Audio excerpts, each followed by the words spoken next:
İstiklal Marşı.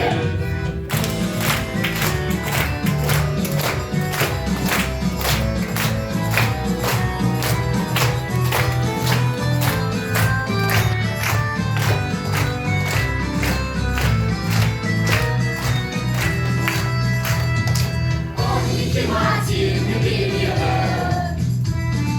şiirleri aşk yazdı. Mecliste okundu, kalpler olundu. Mehmet Akif'in yazdı.